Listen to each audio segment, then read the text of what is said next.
Every 11 seconds, there's a new ransomware attack.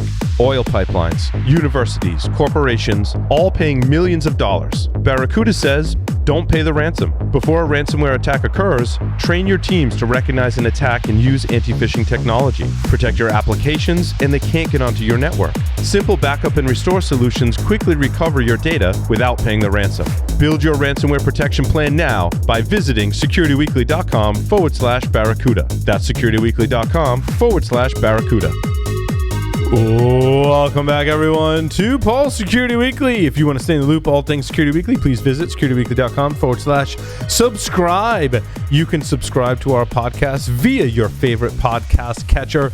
Check us out on Spotify. Sign up for our YouTube channel. Subscribe to our mailing list. Join our Discord server where you can chat with us, troll us, or all of the above.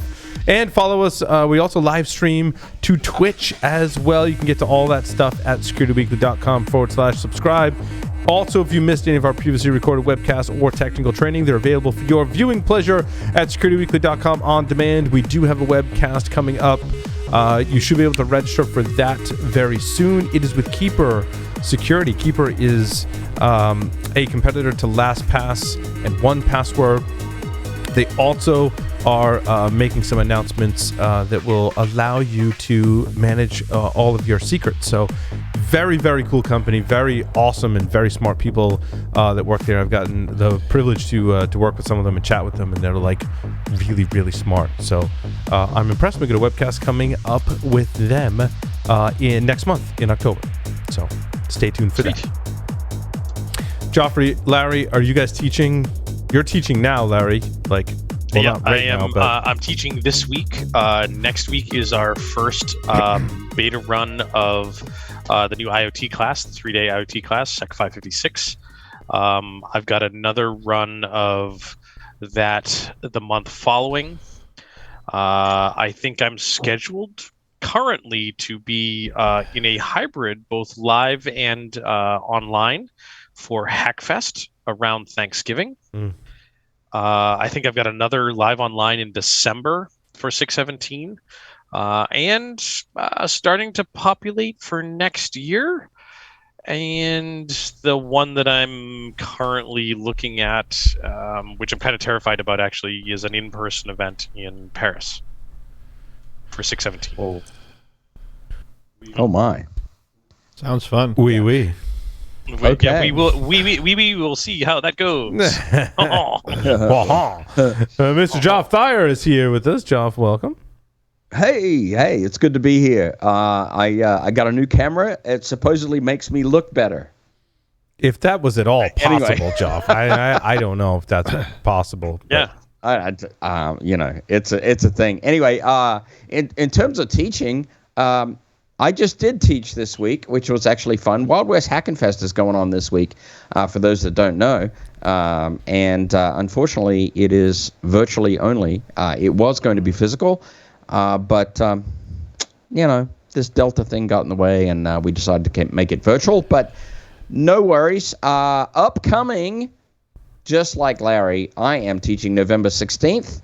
Tuesday, November 16th is the beginning of my next Enterprise Attacker Emulation and C2 Implant Development class, which is mostly focused on malware development and learning about, C2 in that context, and a lot of shellcode delivery mechanisms and some Python and some Golang and some C# and just all kinds of good stuff, right? I will say, not having taken the course yet, but from a secondhand party, it's an amazing course. Oh, thanks, Larry. Yeah, I have 3 reviews.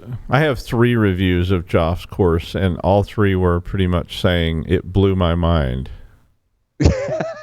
Literally, in a good way. So all 3 of those were like, wow. And although one person said, I felt so inadequate.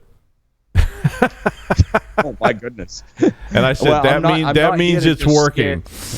Yeah, I'm not here just to scare the dickens out of people, but I've definitely enjoyed putting this together, and we've got a lot of good reviews, like you've said, and Yes, we did have some InGuardians representation this week, and apparently it was enjoyed. So that's really good. So yeah, if you're interested in the course, November 16th is the next run, and we are running the usual suite of things, which is talking about an open C2 RAT framework, talking about a C#.NET implants, living off the land, Python code, shellcode execution, all kinds of good stuff. So. It's a great segue into one of our stories and I'm not sure if you cover this in the class or not. If you don't, you might want to consider it, is malware is attacking Windows machines through the Windows subsystem for Linux. The article says for the first time. Yeah.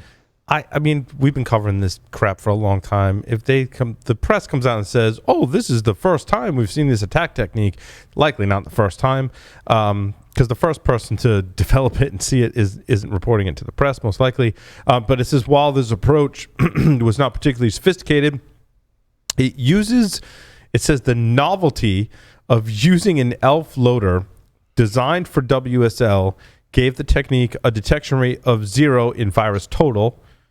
Which that's just kind of weird. In any case, basically you make an ELF binary, and I linked, if you really want to go read some really nerdy stuff, you can read about the ELF binary format. It's very, very nerdy reading. It's essentially a binary file format for Linux and Unix systems, but Windows supports it through WSL. Folks are using it to package malware and or C2 implants, Joff, to your point. And it also says, what I thought was interesting, most endpoint agents designed for Windows don't ship with signatures to analyze ELF files, which is why it's becoming a popular attack vector. Mm-hmm. Yeah, you know what? That's such a great story. So it turns out that Windows in the Windows 10 incarnation with WSL2 certainly has increased the attack surface, right? But when you go further, you start looking at Windows 11, and they're introducing, even more attack surface with the UWP apps that are coming forward from Windows 10, plus potentially mobile platforms being supported. I mean, the attack surface is growing larger, and it's kind of weird, right? Because frankly, in the traditional Windows space, if you look at the PowerShell, the Visual Basic, the DLL, the XE, the all the traditional stuff you're used to, Microsoft had locked it down pretty well, right? I mean, had gotten there, and then all of a sudden, new features, and it's exploding out into new attack surface. It's kind of crazy when you think about it. Also, I think it's interesting as we look at the other features in WSL and newer versions, they're going to support a graphical interface on Linux. And I'm not quite sure how they're doing that. I know I read articles that they were going to do that. They do it already with WSL2. And is it X? Or is X and Wayland the same thing, or is Wayland like the new X, or does Wayland build on X? I don't remember. I did some research a while ago on this, because Wayland's like the new window manager, and I don't remember if it builds on some of the X stuff, or if it was like Windows. Maybe it is Windows X or Windows FX. I know it's using KDE Plasma, at least for the Kali. I think it was in WSL2. Yeah. What Wayland is like the subsystem on Linux systems, and I'm not sure what Windows adopted. They'd have to adopt some kind of X or X-like system to something render under there. Yeah, so something's that. actually pushing those windows out to that Wayland system. So it's probably X.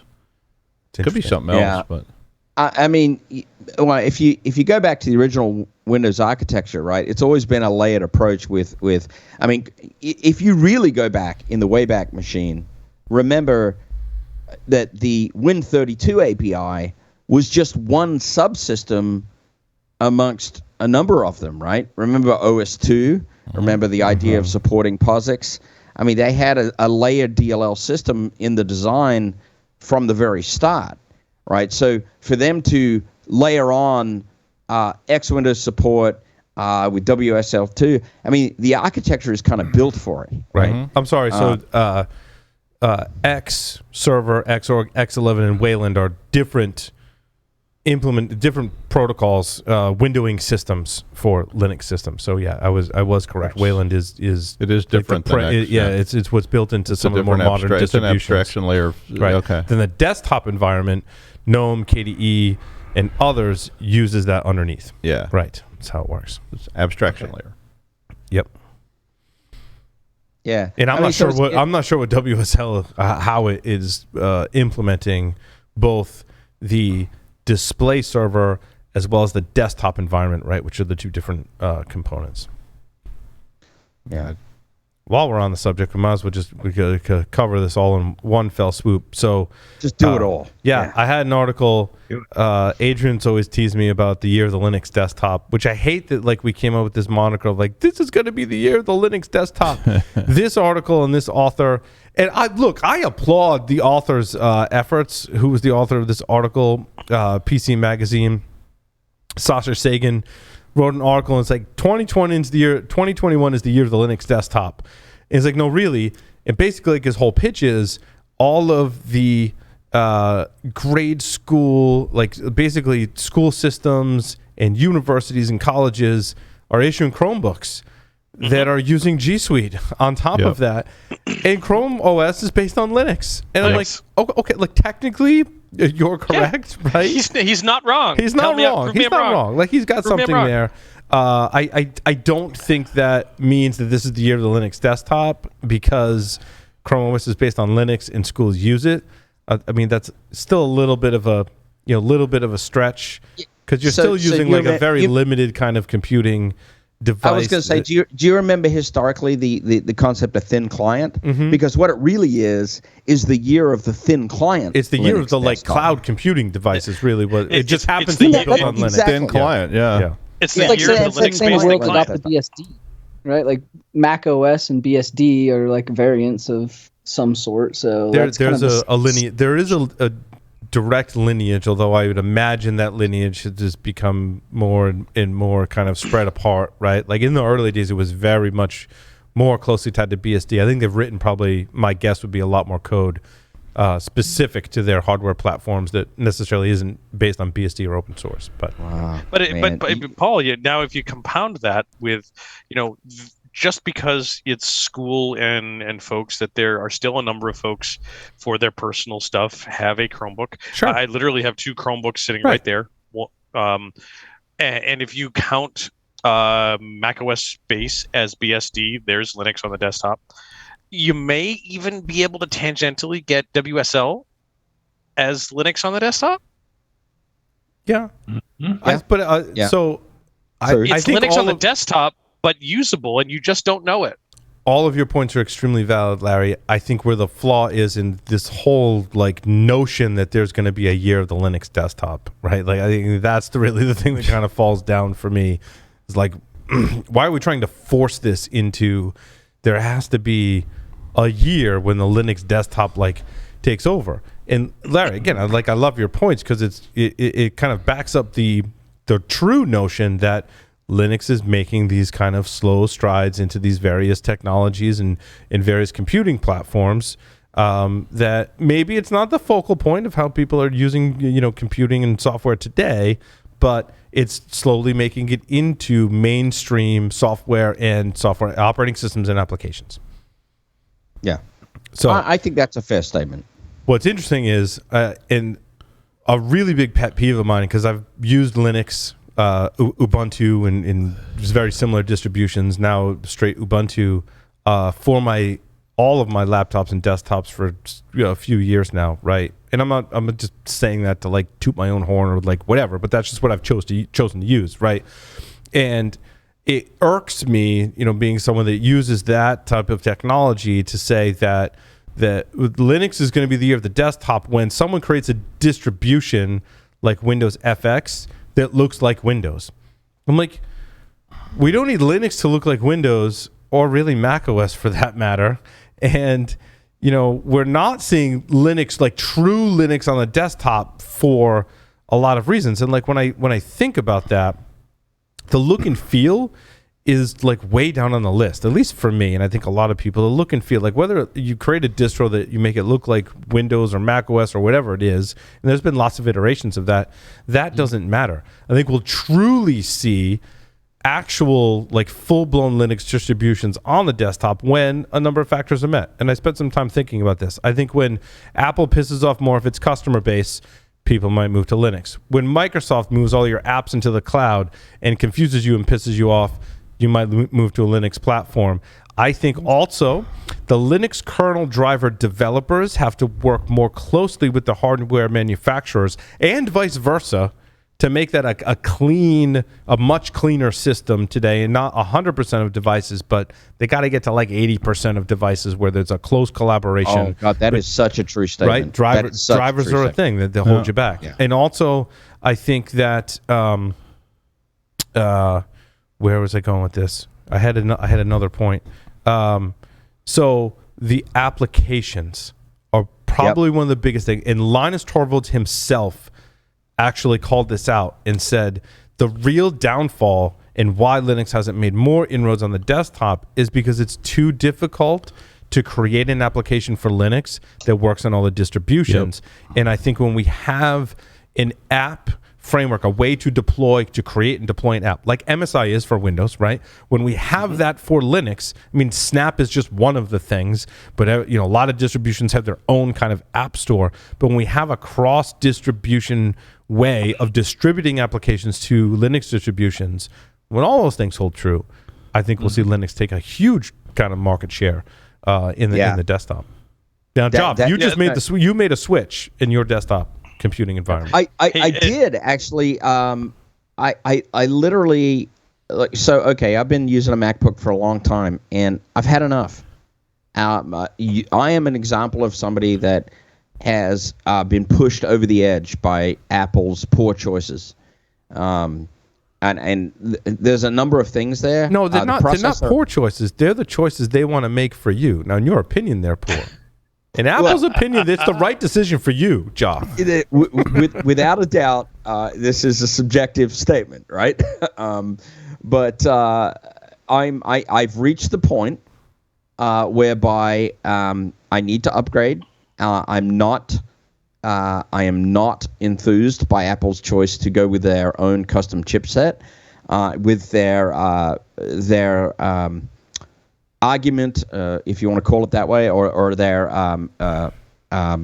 ongoing conflict with VMware. That is a significant issue for me, because I depend on virtualization technology. I have to have it.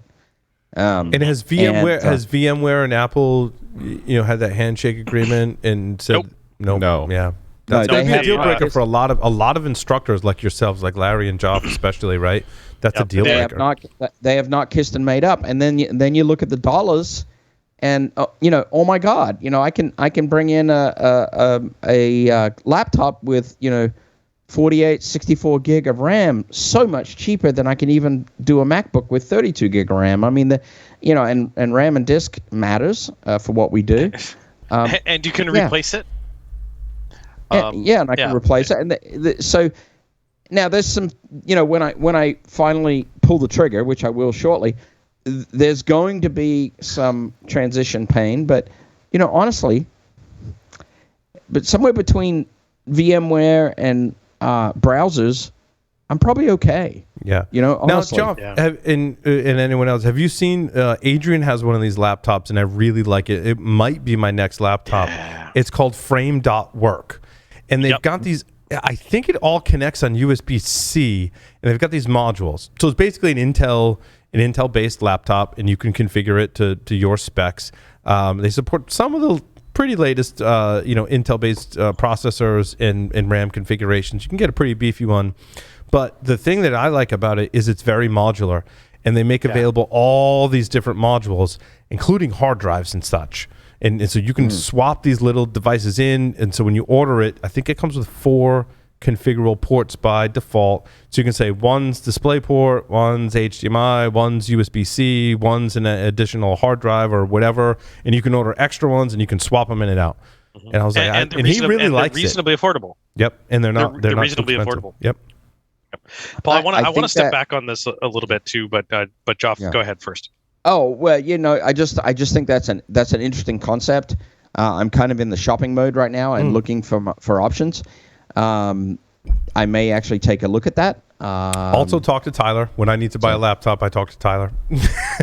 Just saying. Yep. Tyler's good at spending your money. Yes. What we've all got to realize is there's going to be a point in time when the world opens up again, and having something that's extremely portable and lightweight is going to matter. It doesn't matter so much now, but it's going to matter again in the future. And that is a pretty big factor in the decision, because there's nothing worse than carrying around lots of weight on planes and, doing all that. So. Yep.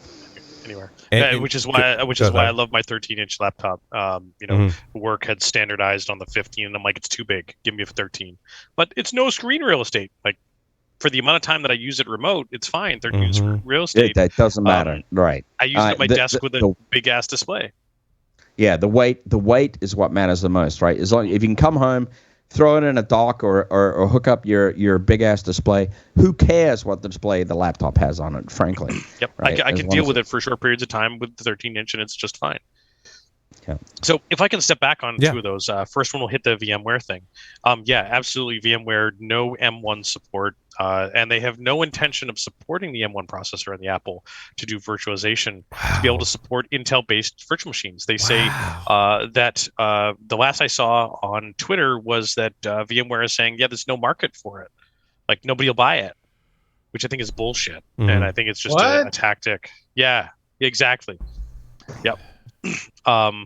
The other one, back to Linus's comments about the applications, and Paul, you went down the road of it's hard to build an application and have a good application store. When I had to update my laptop, this was a couple of years ago, and you may remember me showing up to the studio with a Chromebook that I had dropped Linux on, because I wasn't convinced that I could spend the $4,000 on a fully equipped MacBook Pro to get rid of my 2011 MacBook Pro. Like, this thing was 9 years old, or 8 years old. And I was trying Linux on the desktop as a test to see if I could do what I needed to do. And I will tell you, of the essential applications that I needed on those days, every single one of the Linux versions or the Linux comparable applications all sucked. Like Evernote, TweetDeck, Slack. Slack was about the only one that was reasonable, and all the stuff that I used sucked. Well, yeah, if you've got like full client applications that you rely on either Mac OS or Windows, a lot of those aren't going to necessarily transfer over to Linux, right? And one of the things that helped me was I have an outstanding production team that does the audio and video editing, and those are really some of the only applications that the rest of them, like my feed reader, I switched to a cloud-based, browser-based system. So a lot of my applications were replaced by the browser. I don't care. I'm really social media. We could have a totally different discussion about where I'm at with social media. So I really didn't care in the early days when I switched to Linux. I tried some of those really crappy, social media applications. And you're right, Larry. They really suck. But in that wasn't the reason why. My gripe with social media wasn't the applications. It was the social media platforms themselves. And I think for a lot of stuff, my applications work great, and they've gotten better in recent years as well. Even in the past few years, the applications have gotten a lot better. Edge, Microsoft Edge on Linux runs great. It runs great as a browser. That's really interesting. I've never been a fan of the browser-based stuff, but maybe I need to start rethinking that, especially where, like, if my next upgrade for Mac is going to be an M1, and those things haven't been resolved. Now, admittedly, that's going to be multi-years away, given the track record I have with my Macs, 7 or 8 years, and both of them were bought in 2021. Right. In 2020. So, I've got another 7 years before I have to make a decision, but maybe I need to start getting on the bandwagon now with some of the cloud-based, browser-based apps. I just don't particularly like them. Yeah. because it's a browser. VMs aren't always the answer, but sometimes they are for less frequently used applications. VirtualBox actually works really well, and it's free. Unless you use USB stuff, and then you're fucked. Right. But for running applications, right? If you've got a lean Windows 10 VirtualBox VM and you build it from the start with VirtualBox, and use the VirtualBox, virtual disks and all that stuff, it works really well. Well, here's why I don't think it's the year of the Linux desktop. Oh, can we not get away from the year of the Linux? I told you. You started it. He did. Here's why I don't think it is. I love Linux and I love Unix, and I've been using these products since time immemorial. The problem, not for me and not for you and not for everybody that's on the screen there. Yep. The problem is there are too many choices. Yes. In Linux. And the fact that if you pull it up and you say, I want a social media platform, there's 100. Mm-hmm. And that's not what average users want. Average users want to pull it up and say, here's what I use. Mm-hmm. They want to pull it up and say, Edge, that's there. That's what I use. I'm done. I don't have to sit here and read reviews and go to YouTube channels and try to figure out which one of these is the one that's going to work for me. Is it Chromium or Chrome or Firefox or Edge? Yeah, or Opera, and there's right? There's so many options, and I think that's why. I mean, and from a support perspective on the IT side, I think it's the same issue. I mean, that's why corporate doesn't adopt Linux, because even though it's free, there's just too many options there, and it's just so much easier to say, I want to drop this in, I want to run it. I don't want to have to deal with service calls, because I've seen that. I've seen people pass policies that say no Linux. I mean, I've seen there's no Linux on our corporate network. Why? Because they don't want to support it. They don't want people calling in and going, oh, I just compiled this new thing and it doesn't work. And there's also the security of it, which quite frankly is not great. Like, to be quite honest with you, because I also think that, the management tools is the same problem you're talking about, Doug. And there's a laundry list of ways in which you can manage Linux, and a lot of them require your own. And here's am I using Ansible, Puppet, or Chef to manage all my Linux configurations? And here's what's about to happen. The cloud, meaning Azure and Amazon, is about to reel everybody in. They're starting to test the line, and they're saying, we're going to reel everybody in. We're going to pull you all into Azure, and then we own you, because you'll never get away then. I think that's about to happen. I mean, we're not very far from that.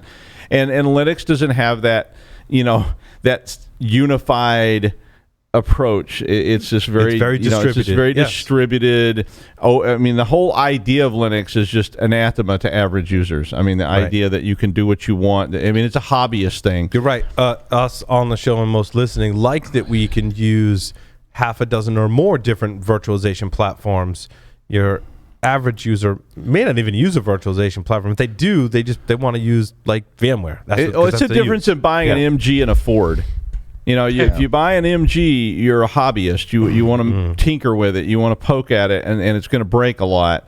You buy that Ford because you go out and start it in the morning and you drive to work, and maybe you don't get any joy out of it, but the point was to get to work, not because you need to go out and spend 35 minutes trying to get the carburetor adjusted so it would start. I'd like to make one comment, and we have all completely neglected to mention the 800-pound elephant in the room. Is that freedom? Because I like freedom. Freedom. No. It's Microsoft Office. You all know that Microsoft Office is the resounding reason that people stick with that platform. That is the application. Yeah, and it runs great. It runs great. It runs great in Edge.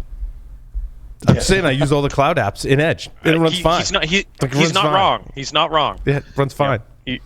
He's absolutely not. You know what? It's also less crap I have to install on my desktop. I 100% agree with that. I mean, that's the 72-pound. That's the other thing that allowed me to be Linux on the desktop. Like, I'd probably still be Mac if it wasn't for some of the things like that. Well, if not for G Suite and not for Office or Microsoft 365. All that crap runs in the cloud now. I made this concerted, dedicated effort to run Linux, and all I ever ended up doing was running Windows apps on Linux.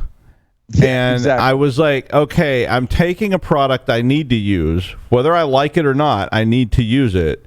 And I'm running it on this other platform, out of some kind of stubbornness that says, I'm going to run Unix. By God, I'm going to run it. I think I've been Linux for 5 years, Doug. And if you haven't tried making the switch in the past 5 years, I mean, there is a sharp contrast between today and 5 years ago. But I mean, then I'm still back in that. I need here's the stuff I need to runs on Windows, so I can run it on Linux.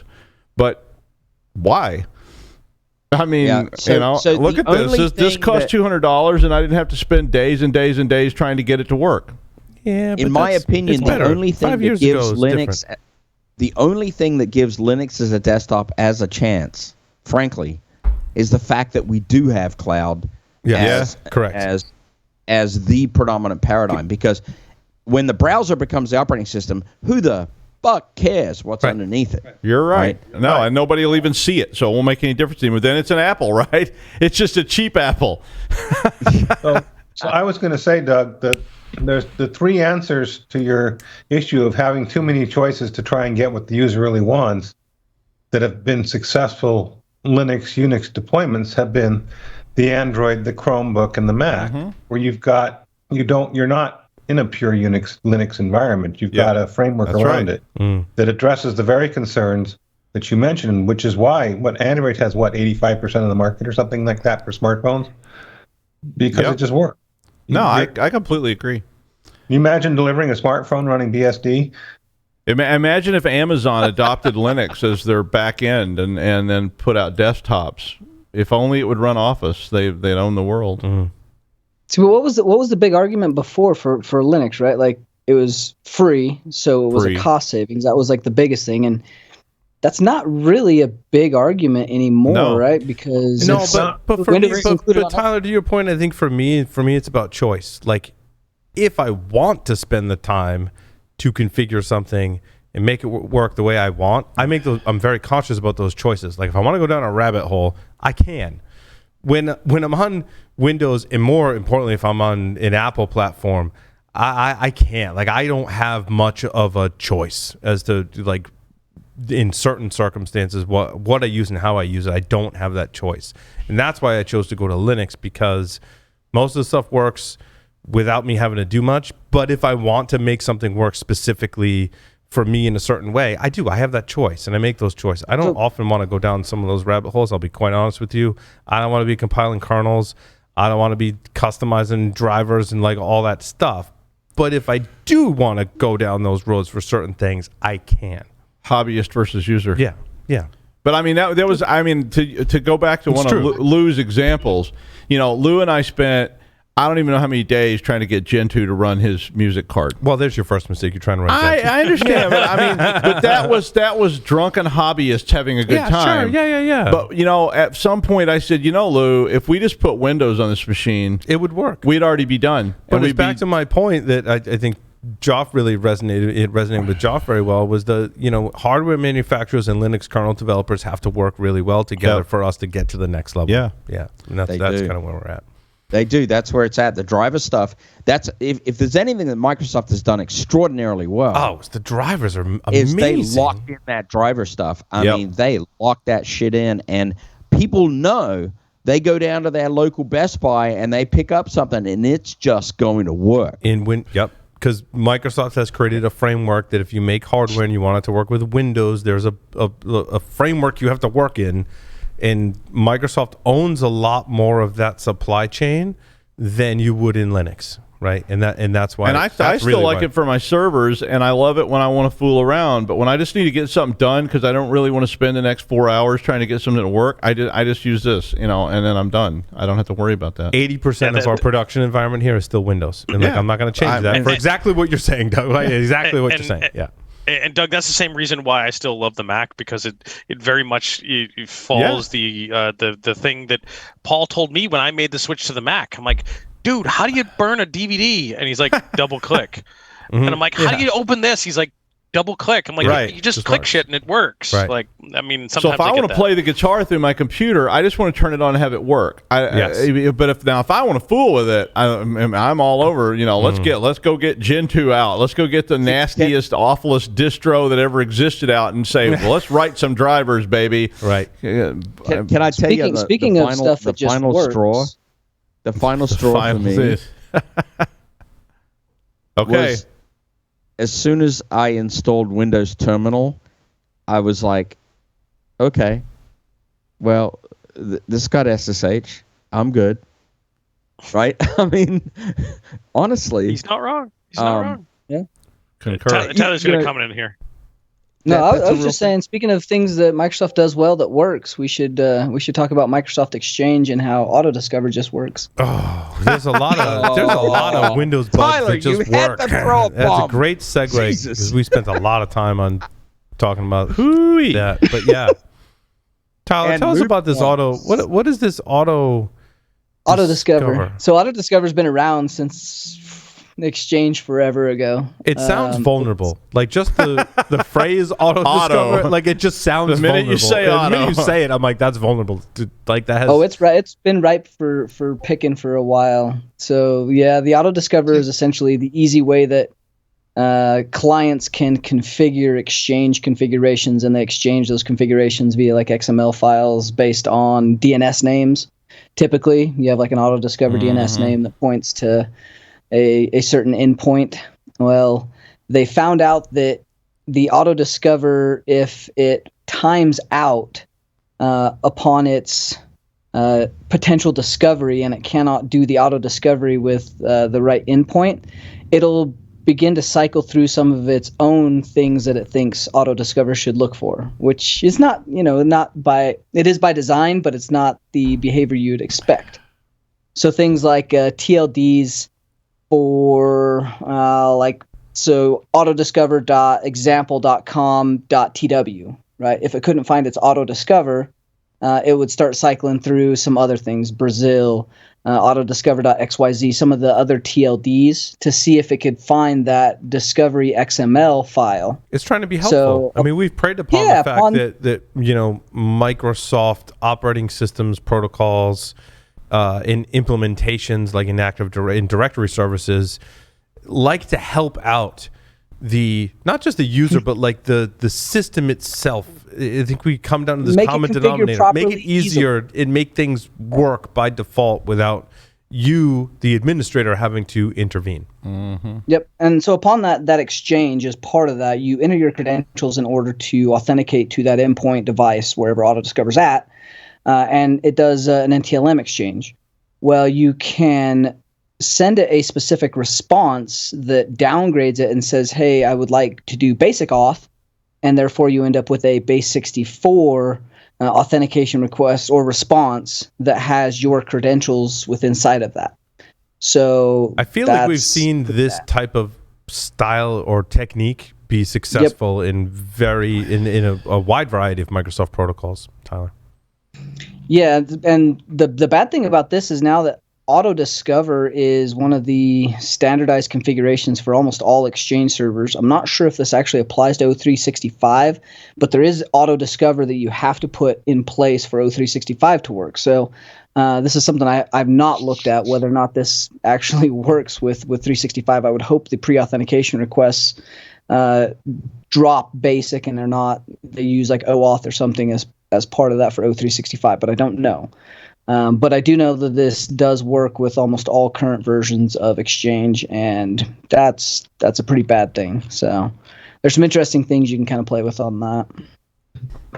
So doesn't it strike you, though, I just had this amazing thought, which I've had before, by the way, but one of the downfalls that Microsoft has continually fought with has been trying to address the professional and the consumer market with the same product. Mm-hmm. And everything you're talking about is, any of these auto discovery kind of mechanisms generally are more on the consumer end of the market. Now, I'm not saying that exclusively that way, but I do think that Microsoft has suffered that kind of a schizophrenic split over time, where they're trying to address both ends of the market, and they end up shooting themselves in the foot. Yeah, Joff, it's interesting you say that. Like, why hasn't Microsoft... I think they tried this with Windows 10, with Home versus Pro, right? Yeah. But they could almost take that to an extreme and be like, here's Windows Enterprise, This is what you use for your business. Here's your operating system. And is Windows 11 kind of going in? I might be going in this way too. And then here's what home users use, right? And there's like two completely different systems. They've kind of, like, to your point, Joe, blended these things together, and it gets messy. All right. Those feature sets are trying to merge and become more synonymous with like O365 subscriptions and tenancies, and even Azure Workspaces is trying to get away from that whole separation of enterprise and home and kind of have the same backend platform with add-on features. Right. Which the only difference between them is what features those support, whether that's domain additions, whether that's BitLocker, certain BitLocker encryption and TPM support. So different pieces of that for enterprise versus home, where they don't need some of that security code. They probably don't want to support two different versions of the operating system, right? That would be too costly for Microsoft. We got Windows Enterprise and we got Windows Home, and they're completely freaking different. I think they just they get sort of entranced by the ease. So the home side of it is very simple. The idea is you turn it on and it works. And what happens is that ease at home starts leaking into the enterprise, because the IT people there want it to be easy too. Now you could go back into that back end. So you can go back into all those GPOs and all that stuff. Sure. And when you start doing that, things stop working and things get complicated. And suddenly it's like, wow, this is hard. And so you want to go back toward that easy place that you've got on the other side, and that's where all the security problems start to sneak in there, because you don't configure it correctly. Because I see that all the time. There's no easy button. Which they are trying to get away with the Windows Live, and having everybody have that single sign-on that then has security controls on the back end that's all handled and managed by ATP feeding Defender and having some advanced analytics. And I eventually think they're going to have subscriptions that you can, enhance the security if you do certain things on this laptop for a small business. That's that reeling them in the thing I was talking about, where they just want to reel in. They want to reel in the home users, and they're going to reel in the enterprise user and go, look what, just let us all handle it. Well, it's all back here. You don't know how it works. Well, you just see say that today when you install Windows. Hell yeah! It's like, you don't want to create a local account. You want Why to have would you it do online. that? That's insane. You want a Microsoft or an Azure AD account. Yeah. Don't get carried away. There's another Windows bug that's interesting that was highlighted by Eclipsium, and this is I don't know how much of it is it. I don't know how much of it's Windows, how much of it's EFI, but I thought this was really interesting, and I wish when John Lucades came on, he was on Enterprise Security Week, I think last week, and this had not been announced yet, but there's a new bug. This is in Microsoft Windows Platform Binary Table, WPBT, and the way I understood this, like I want to WPBT. So this feature provides. What now?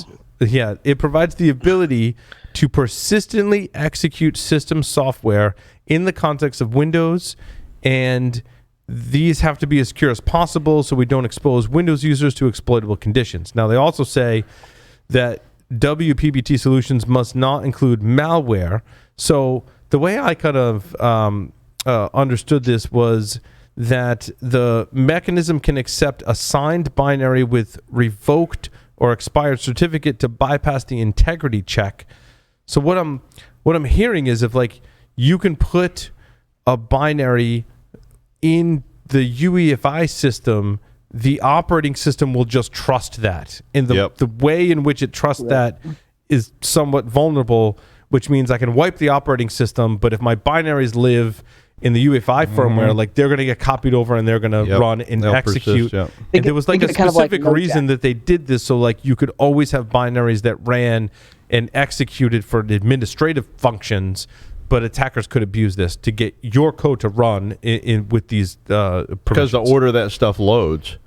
So those binaries load first, right? So they can't rely on operating system controls to manage their permission level, so they become in and of themselves inherently insecure. We were talking about this today, like the EFI, and I verified this with John Lucades, because I'm like, I create this partition for EFI, Yep. And he's like, yeah, it's just a FAT32 file system. It is. I'm like, so wait, that means that like UEFI knows how to read and write files to FAT32, which means it can just copy these binaries over and run them. And that partition becomes the Wild West because it exists outside of the operating system, which means GPOs, all that stuff doesn't apply. So if somebody reboots, that UEFI partition is just sitting there, and the regular operating system doesn't care. It doesn't even look at it. Very scary. There's reasons for that, though. You start to think about MDM and if you were able to just get past secure boot into something different. There's a lot of memory patching bypasses for logins that does kind of the same thing. Upon boot, it patches the memory location on UEFI boot that allows you to patch that specific piece of memory you're using for login code that Windows is looking at. Yep. And so these things like these binaries, anti-theft, LoJack back in the day used to be on chip. Now it can be done much cheaper with things in memory binaries being ran from UEFI. There's a lot of cases where this happens, but things like Mac or Mac OS hardware, where you're talking about like a MacBook, a lot of this MDM stuff runs on chip, and there's memory locations on chip that has some of the same functionality. It's just done a little bit different. So I think that abuse is going to happen no matter which platform you're on, and I think we're just starting to see like malware and persistence is going to become a BIOS problem and a firmware issue that's going to be very hard to address in the very near, probably within the next 2 years, I think. Completely agree. Well, look at that.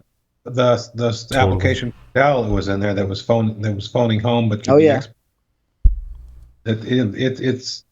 out there, it's happening, and I think it'd be awesome if you wanted to have take over machines, put something in the BIOS of modes, and you could have it phone home to you forever. Yep. Basic. Speaking of other 0 days, that awesome one from Mac OS was pretty cool. The command execution. I flagged this one and I didn't dig into it. I was relying on the. So it uses iNet location, iNet loc for it's the function call that I think looks at the location of the file, but as part of that call, it executes code within that file or within that link or that call, if I remember right. But it goes all the way from Big Sur down. And the patch for that, there was even a couple bypasses where it was just using camel case or different variations of file call or file inclusions. See, this is why you should run Linux. Because that's completely secure. Just had to.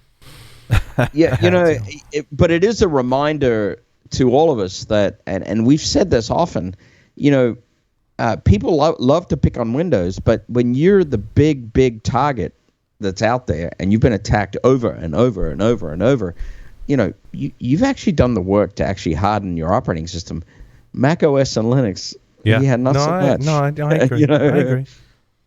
A $5.9 million ransom attack on a farming co-op may cause a food shortage. That's the sensational headline. Yeah. Damn these people in causing the food. They cause a food shortage because they address causing a food shortage because of another ransomware. Like the media is at fault for causing shortages. No, I completely agree. Now, what's interesting is that Black Matter is the ransomware, for lack of a better term, the cyber criminal group that's using ransomware. I hate to say ransomware group but anyway, they have a policy that they won't attack critical infrastructure.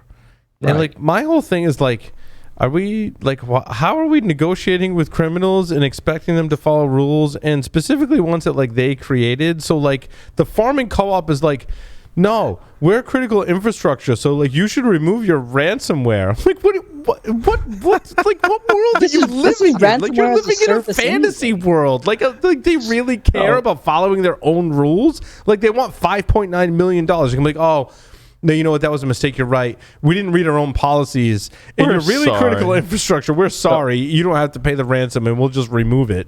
What? Oh, God. No. What? I think they were a little confused. What got me is that, remember earlier this year, Biden went to Russia and said there's 16 areas we don't want you to mess with that are critical. One of them is farming and food and agriculture, excuse me.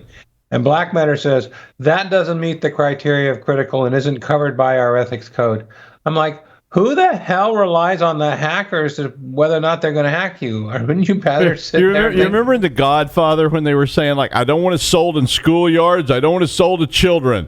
You know, I'm like, It's just like, but it's gonna happen. This was the most desperate post I've ever seen. It's like, we're critical infrastructure. You guys said you were good guys. Please don't do it. Stop picking on me. Yeah.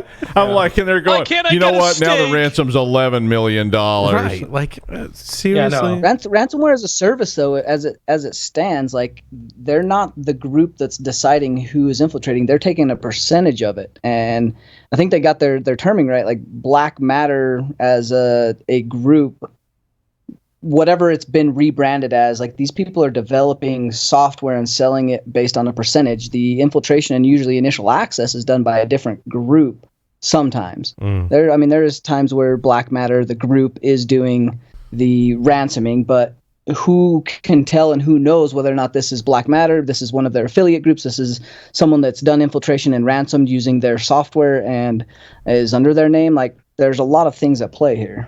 It's crazy. Did anyone read my story number 20? How to explain public key cryptography and digital signatures to non-techies? Out of all of the ones I didn't read, I did not read that one. Right? Likewise. So describe it for us, Paul. It made me more confused than ever, because they're like, think of it as a lock that has keys, right? And okay. If the key is in the middle and it's completely vertical, that means it's unlocked. And your private key can only turn to the right, but your public key can only turn to the left. And so you give everyone the public key, and then you only keep the multiple public keys, and you give the private key to yourself. And I'm like, somehow I'm more confused than I was before. No, like, I really okay. So I'm not the only one. I was like, I liked the analogy where, like, the key is one static key. We're talking about symmetric cryptography, right? And asymmetric basically means my key split in two, right? Mm-hmm. And anyone can have half my key because they don't have the other half. Like, to me, that just made like a lot more sense when it was explained to me that way versus the lockbox where keys can only, like, wait, the public key can only turn to the left. And I didn't like it. I didn't like it. I'm skimming through it now, and I'm like, no, my brain hurts. Like, there's too many lock positions. To your point, Larry, we should be able to skim through it and go, oh yeah, like, cool, that makes sense as an analogy. And whether you've read it or just skimmed through it, it's like, I don't know, my brain kind of hurt. Maybe that's because we know some of or a lot of the technical details behind this and we're confused, perhaps, but I don't know. I'm still not. I mean, it's the whole idea of PKI, public-private keys, is you do something with my public key and I can access it with my private key. I can give anybody my public key, but the private key is what I keep a secret. Because your private key is like the half. Well, I don't know if it's necessarily the half, but I think of it as the half essentially of the portion of the key that only I know, and I give the other half to whoever I want, but they don't have the full keys, right? That just makes way more. Joff, you want to weigh in here? Like, right? Really simple. Look, don't overcomplicate it. Yeah. I mean, the mathematics is actually very pure. Public key cryptography fundamentally is based on prime number exponentiation, and the fact that you can't reverse that, you can't get that answer back. It's like a one-way algorithm, right? Right. RSA is what introduced the prime number aspect to public key truly that is RSA, right? But fundamentally, you are right. Public-private key cryptography is about splitting that key. Yep. Okay, that's great. That was like, much like Doc Brown hit his head and came up with the flux capacitor. Like Whitfield Diffie, I feel like went through a similar thing. Was like, what if I just split the key, right? Like, split the key. Yeah. Oh my God, split the key. The way I explain, and honestly, symmetric key cryptography, going to that side of the fence, is not that complicated. No, I mean, certainly the mathematics with SBox substitution. with shift left, shift right, with in the algorithm itself. I have written source code to implement AES, so I do know this, right? Symmetric key cryptography is also not that complex, right? I mean, in fact, you can just boil it down to XOR. All right? If people want to understand it, if you understand the mathematical function of exclusive OR, then you understand symmetric key cryptography. The end. All right? That's it. The point being, Jeff, I think this article was trying to explain like this to my mom.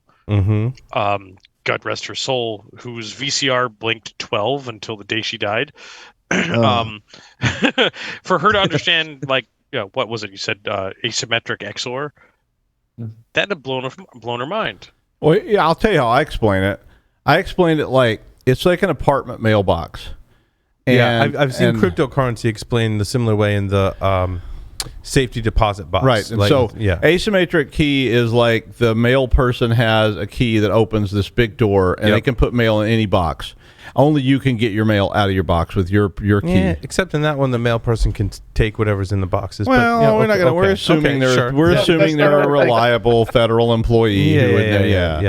Right. And symmetric encryption meant that they have a whole ring of keys that they have to turn. Yes, they have to open each individual box and put the mail in, and then you have a key. You have the same key, and you can open the box and take the mail out. And I think analogies in that sense, Doug, don't have to hold up 100% of the. No, they don't. I mean, you're just trying to give people the basic idea without them getting freaked out because you start saying things like XOR and things, and then that boy, they run for the hills when you start that stuff. Right. So I would simplify the symmetric key part of your algorithm. Is that everybody has the same key, because a symmetric key that's basically it's a shared password, right? And it's one password. In fact, with secure MIME email, the secure part, what they encrypt is a symmetric key because it's really slow to decrypt, and they need a little faster algorithm than that. You need a streaming algorithm, not a block. So and I'm getting into the weeds, but. Really, all the real secrecy is over trading that key, and then it decrypts things fast. So, I did want to. PKI are hard. I wanted to transition off of encryption technology for a moment and talk about something a little more lighthearted and fun, which I think is fun. Yeah, I have a couple stories. Cryptography is what's more fun than crypto? Cryptography is fun, right? But I want to talk about something a little less technical because I have a couple of fun stories. One is that AT&T, like back in the day, you could rent your phone, and it was cheaper for you, like from the 60s on. At some point, the phone companies But wait. In some cases, the only way you could have a telephone on your line was if it was approved device by AT&T. Yes. So you had no choice but to rent it. A Bakelite black phone. They did. You're right, Larry. They tried to Exploding the Phone. That book, great book, goes through that the phone companies very much wanted to control the hardware that was used to interface with the telephones. It's how they prosecuted people that were creating blue boxes and the like, because that was not approved telephony devices. Telephony equipment. Right, equipment. The sad part is, Paul, I still have the avocado-ish green, because it's aged, yummy, rotary dial telephone with the 4-pin connector that my parents had to rent from Ma Bell. Right. For their home when they built it in 1968. So I still have it, and I found one identical to it in an antique shop for $110 last week. So Corey Doctorow, who's awesome, obviously, maintains a blog. One of the posts he makes is this day in history. And so 15 years ago, there was a story that an elderly woman had rented a phone in like 1960, and then like that had been updated in, I believe it was like 1984 or something like that, and had been paying these fees to rent the phone. And I think might have been when she passed away, her children, bless you, were like going through the bills and like figured out that from 1985 1986, customers who leased telephones were given the option to continue leasing, and every 3 months she paid $29.10 meaning Holy like her crap. phone cost her $2,000. Wow. And there's still, Just wow. at the time of this running, they talked about how there was nationwide 750,000 people still leasing phones as of 15 years ago. I don't know what that number looks like now. Business level genius. Right? I mean, because they did the same thing with compilers. I did a consulting job once, and I had a client. Oh, yeah, like and Borland's used to charge a lot of money for and their the client compilers, said, yeah. could you just go through all this stuff because we don't know what any of it means? And we were going through this thing, and we found they were paying IBM a monthly lease fee for a COBOL compiler. And I said, so are you using COBOL for something? And they said, what the hell's COBOL? And I said, well, you're paying like $800 a month for a COBOL compiler lease. And they said, we don't even know what that is. And I'm like, yeah. And that's the same thing with the phones. They got people to just basically go out there and sign up, and it becomes a part of your life. It's a cable TV model. And, you know, you get used to the bill. The bill's always the same. And they know that people look at their bill every month. And what they don't want is the bill to change. Because I remember my parents sending me stuff and going, why did our bill change? Could you look at this and tell me what this means? And if it didn't change, my dad paid it every month. And he would have been paying that, you know, forever. For the phone. But And just to go show that the monthly subscription fees for something over years doesn't change anything. Like, I think about how many things that I subscribe to that I barely use, if not use, and I pay a monthly fee for, like Ancestry.com. Yeah. I went to look up some stuff once and I had to sign up, and like shit, I forgot to cancel that shit 2 years ago. What a racket. I've been paying them $10 a month. It's a racket. Like, Jesus. I try to do that once a year. I try to go through all my credit cards. In fact, one of my strategies is cancel all your credit cards once a year and get new ones. Because like I did this recently. I canceled all my cards because we were going to buy a new house, and I was like, I'm going to get rid of all these cards so that, you know, we don't have any weird stuff out there. And I got all these emails from stuff going like, your $3.99 a month bill has not been paid, and I'm like, what is this even? What is it? And it was something I subscribed to. I was like, okay, it was your porn subscription. It's from $3.99 a month for tentacleporn.com. And, you know, and you don't even think about it. And then it's just like, you just keep paying it forever. And as long as it doesn't change, nobody notices it because it's a typical thing that you get every month. And I was like, this is just so bad. It's such a great business model, though. I also had an article from our friend Larry, we've covered Neil Krawitz. I say that right? Neil Krawitz. Yep. Always has interesting I mean, he's one of the folks that like consistently we've covered his interesting posts. And like sometimes it's more related to security than others, but this one's all about like dealing it's titled Out with the Old. It's like, how do you deal with all the old hardware that you have? Right? And like, I mean, when going through this post, I read this and I'm like, holy crap, you still had CRTs and you had to get rid of 3 of them? Right. Like, I purged that shit a long time ago. Dude, you have a problem. Like, you need to get rid of the stuff. Yeah, you need more room in your office. Get rid of the damn CRTs. Like, he must have a really big You know house what I put in the dumpster? I have a dumpster in my driveway because we're going to move, but I literally was like going through stuff in my basement. I was like, wow, this is a modem. I'm like, I've got a modem. I got some. It was unbelievable. Because we always want to, and like you see some of the stuff on set here too, right? Yeah. Like some of the stuff we've kept and we put on set, and we keep it for the nostalgic value that it holds. In this article, Neil's like, there was actually an old computer that he had that had some old code that he wanted to recover, and what he was saying, and I may have like read this once a long time ago. But and Doug, I know you've probably done this before.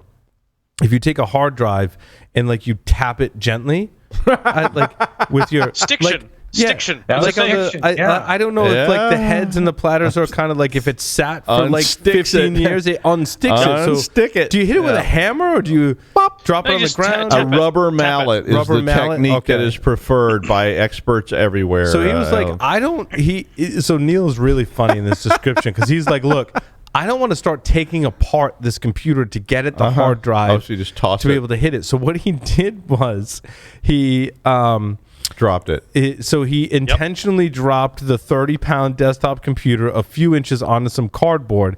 He says the cardboard protected the floor. I've heard of this technique. And the drop gave it a sharp tap, and then it turned on and it worked. I thought that was really cool. You remember, I don't know if you remember this. People used to put hard drives in freezers and get them really cold, and I guess that would they would shrink it just enough to break and that the would seal. break it loose. And then you took it out, tapped it with a hammer, and plugged it back in. But I'm sure, like whatever platter and whatever sector the head was on is wrecked. Yep. But all the other sectors might be good because they haven't been touched. Or it just goes. You want to hear an amazing story about stiction? When I was in high school, I made friends with this kid when I was a senior. Who was a freshman, who was totally into computers and stuff, and he didn't have a lot of money, so I gave him a computer, and it was like an IBM XT, like the original IBM XTs with the two big black faceplates where 5 1/4 drives used to be, and the drive was trash, and it was only like 10 megs or whatever, but he loved this thing, and he got this thing to work, and all of a sudden one day he says, hey, it's not booting up, it doesn't sound like the hard drive's spinning, and I said, just give it a little tap, like the infield tactile maneuver. And he gives it a little tap and it starts booting. And he's like, oh my God, this is awesome. And it progressively got worse and worse. That's happened. And his comment was like, I can't make this thing any worse. So he took a computer part, took the top off the hard drive. And he found that when he would boot the computer up, it didn't have enough power to spin the drive. So he'd lift the top off the drive and spin the platters from the middle of the thing and put the top back on, and his computer would work. That was what Lou had to do with his washing machine. He had to get it, the he thing did that moving. for 2 years. He did that for 2 years. Oh my God! Take the top off, boom, zing, boom. All right. Oh my God, that's hilarious. Okay, I got to say I never did that. Do the manual spin. Yep. The manual spin. Crazy. I had higher hopes for this article about how the Mafia is pivoting into cybercrime. Like, I was really hoping for something, like, because I love Mafia history, growing up in Rhode Island and being Italian. Like, we watch The Godfather every Thanksgiving and I think Christmas. Like, it's a big part of, like, it's a family holiday movie. It's a family holiday movie, right? The horse head in the bed and all that stuff. Is that where the Thanksgiving incident comes from? No, it is not where the Thanksgiving incident comes from. Although Ed Scotus has one of the greatest, I think, observations of the Godfather movie, and we've seen this on the Social Engineering podcast, and we use body language and tells and body language in social engineering, right? And there's people that have written books on it and thesis about body language, and they can tell if people are lying and things like that, right? Mm-hmm. And Ed Scotus is one of the people that, like, pointed out, like, the scene in The Godfather, and you hinted towards this earlier, Doug, where the other mafia boss comes to him and wants to use, Don Corleone's criminal network to distribute drugs. Mm-hmm. And he has to tell him, like, Marlon Brando has to tell him no. And it's so beautifully designed. And, like, I watched this movie growing up, and it wasn't until Ed was like, no, watch that scene again. And he pours him a drink, and he brushes off his leg, and just the whole body language and the way he does that. And he's basically telling him, like, fuck you. Yeah. I'm not doing that. It's a brilliant scene. It's just a brilliant, brilliant scene. So I was expecting something as, like, brilliant and really thought-provoking from an article titled, how the Mafia is pivoting to cybercrime. Like, it turns out they're just using cyber. They're just cyber criminals. Like, it's crime. It may be more organized than it was. Like, they've got people from the Italian police and Spain's we're organized. Police. We're criminals. But it's basically like the SIM swapping attacks and, like, all the stuff we're talking about. And they're like, oh yeah, like the Mafia is just doing everything we've talked about in cybercrime. Like, there's really nothing interesting in this article, and I was really disappointed because I was hoping for something more prolific and thought-provoking, and I didn't find it. Just pour yourself a glass of Montenegro and grappa, right? Or Montenegro. I mean, it's like or any of those wonderful digestifs in Italy. And I was disappointed. Also, here we are in 2021, and we're still talking about secure updates and protocols to IoT devices because there was a group that found that. Who was the group that found it? It was a group that found it. Is this your story number 16? No, number 6. Okay, I want to hit 16 because that's awesome. They're both IoT. Similar. So my story number 6 is Grim. Oh, okay. That Grim. makes sense. Oh, yeah. Grim's Good old awesome. Grim. So Grim found that there's a daemon that connects to Circle, and Circle's like Netgear's protocol to obtain version information and updates. And they noticed that the updates were unsigned and using HTTP. Yep. So like, again, here we are in 2021 talking about like validating firmware and using secure protocols to update the firmware on devices. Make it work. Make it work. Oh God. Yep. Yeah. I wouldn't even necessarily say whether it was firmware but still it's looking like filtering database. Like this is still prime for abuse. For machine in the middle. Like just update the filtering database yourself to remove your filters. Right. Or add filters for everything and ransomware it. Crazy. Story number 16 was IoT. In this, so my story number 16 was 100 million IoT devices are exposed by a 0-day bug. Very much in the messaging protocol. MQTT. MQTT. And we talked about similar protocols in the past that, like the messaging architecture, then the way the IoT devices are talking to the cloud services, that there's a flaw in that. There was a couple of months ago, Larry, right? We talked about the story of another IoT system, right? They were able to like insert themselves into the network, into the like kind of messaging protocol protocols in network that those devices were creating and pretend to be a legitimate device and take over someone else's device. This to me was very similar to that.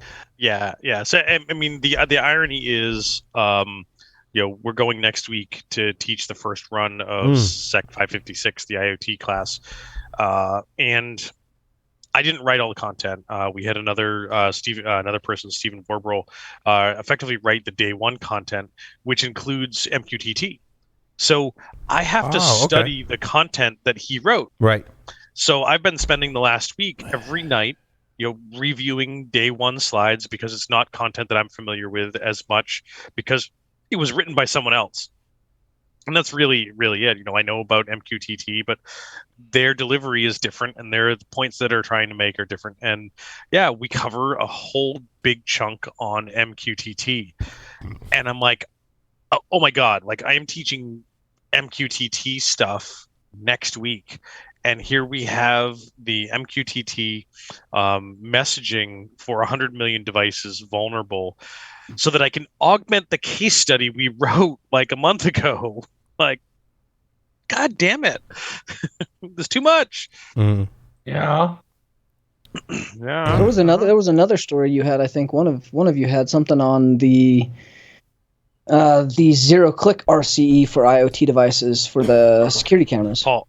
Oh, that was Lee. Yep. Hi, number 5. Hikvision Lee. Yeah, Hikvision. Number 5 release. Thank you. Yeah, that one was interesting because that was just command injection via malicious messages, and apparently there was a ton of these cameras that were discovered in high security areas. I'm not familiar with this camera, which makes me wonder what high security areas are using this brand, but that's another thing. I saw a great meme that was like, here's a picture from a satellite or a space station, that's millions of miles away and can, take a clear image of something on Earth. And then here's security footage from a bank camera, and like you can't recognize anything. And everything is all blurry, right? From 10 feet away. Yeah. That's Ring. Yeah, Ring's horrible. Personal experience, Paul.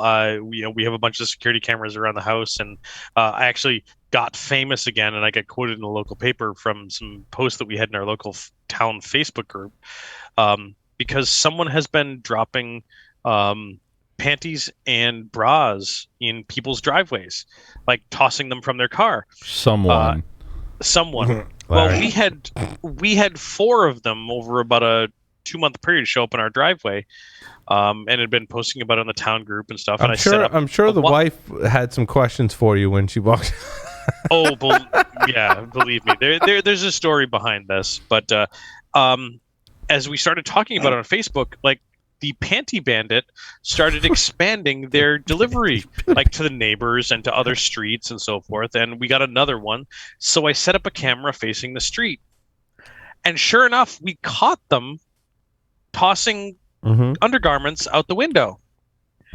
But can you make out the model of the car and the license plate? No, the pictures are too goddamn grainy. But we can take a picture. We can take a picture of a pimple on my ass from space. Right. Like, this is ridiculous. Water buffalo, female. I did get some of you may know, like, I love Halloween. My kids love Halloween. We have a lot of Halloween decorations, and so like I've accumulated so many that I'm like, what interesting can I do this year with my Halloween decorations? And we're at the Halloween store, and I found this device that has a sensor that when you trip the sensor, it's got like a motor with a pulley, and it can drop down a Halloween decoration that you can connect to it. So I had this like zombie thing, and when you walked through my front door, like it would drop this thing down, and it was like I had my ring set up, and I have the video of like the delivery person going like jumping up and down, and I'm like, I could create so many funny videos with this.